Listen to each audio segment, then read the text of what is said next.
بڑا خوبصورت سوال ہے جہاں ہم پھنسے ہوئے ہیں۔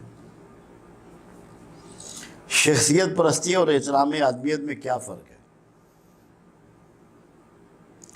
شخصیت پرستی یہ ہے کہ کسی شخص سے آپ امیدیں وابستہ کر لیں، حاجات وابستہ کر لیں، ایسی توقعات کر لیں جو خالق سے کی جاتی ہیں۔ اور شخصیت پرستی نے ہی شرک کو جنم دیا۔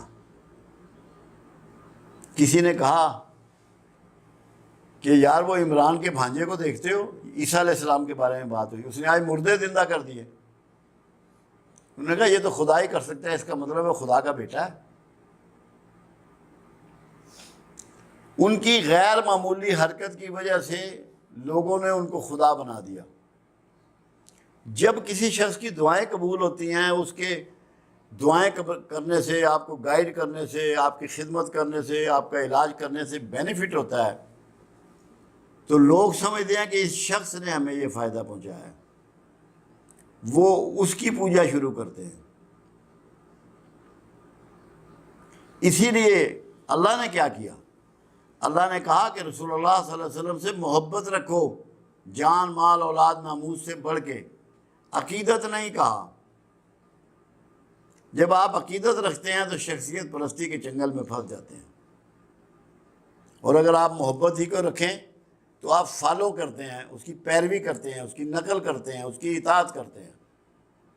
یہ بنیادی فرق ہے۔ احترام سب کا ہے، کیوں؟ سب ہمارے باپ آدم کی اولاد ہیں۔ احترام آدمیت پہلا مذہب ہے۔ رسول اللہ صلی اللہ علیہ وسلم تشریف فرمائے ہیں، ایک جنازہ آ رہا ہے۔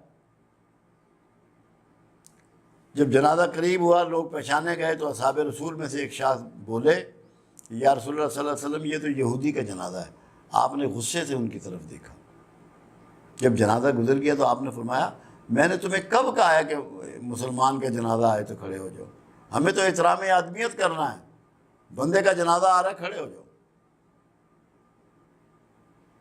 بندے کی تذلیل نہیں کرنی، اس کی ضرورتوں کا احترام کرنا ہے، اس کی پردہ پوشی کرنی ہے، اس کو عزت دینی ہے، اس کے دکھ دور کرنے کی صحیح کرنی ہے، مگر حاجت روا صرف اللہ کو سمجھنا ہے۔ کیونکہ قرآن نے اس کو واضح کیا کہ میرے علاوہ تم ان سے مانگتے ہو جنہوں نے کچھ بھی پیدا نہیں کیا، بلکہ جو پیدا کیے گئے ہیں تو اس سے مانگو جس نے پیدا کیا۔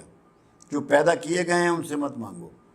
تو جب آپ جس پیدا کیے گئے سے مانگتے ہیں تو آپ خطرے میں پڑ جاتے ہیں۔ آپ خود دیکھیں اللہ کے رسول صلی اللہ علیہ وسلم کے بارے میں قرآن کیا کہتا ہے۔ کیا ہو گیا ان لوگوں کو جو اپنی جانوں پہ ظلم کر بیٹھے ہیں؟ کیوں نہیں میرے رسول کے پاس جاتے اور اس سے کہتے کہ ہمیں اللہ سے بخشش دے دے، اور وہ تمہارے لیے بخشش مانگتا اور میں تمہیں بخش دیتا۔ یہ نہیں کہا کہ رسول تمہیں بخش دے۔ یہ بات ہمیں کلیتاً سمجھنی ہے۔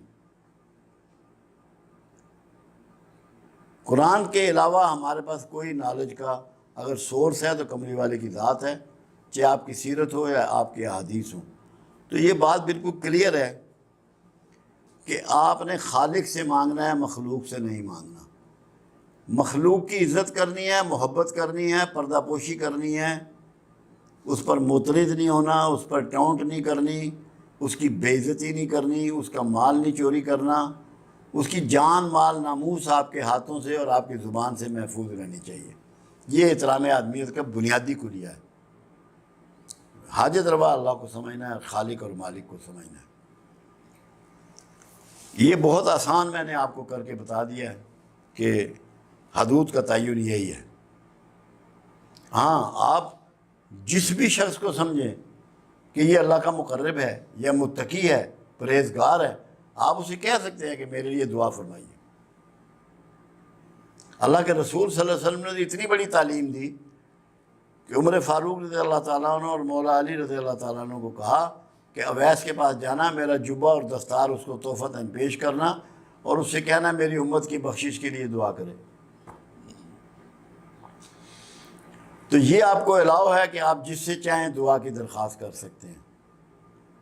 یہ بھی احترامی آدمیت کا ہی حصہ ہے، کیونکہ اللہ قرآن میں واضح کرتا ہے، میرے بندے میں تیری سنتا ہوں، میں تیری قبول کرتا ہوں، میں تیری شہرک سے بھی قریب ہوں۔